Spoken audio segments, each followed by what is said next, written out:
where you're about of the exact moment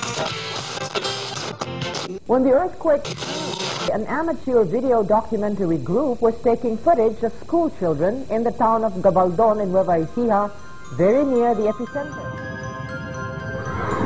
Hindi na mabubura sa ating kasaysayan at mga kaisipan ang isa sa mga pinakamatinding trahedyang nagpatindig balahibo at nagpayanig noong July 16, 1990 sa Gitnang Luzon, partikular dito ang ating lalawigan. Ang 7.8 magnitude na lindol na kumitil sa mahigit 1,000 buhay at sumira ng bilyong halaga ng ari-arian.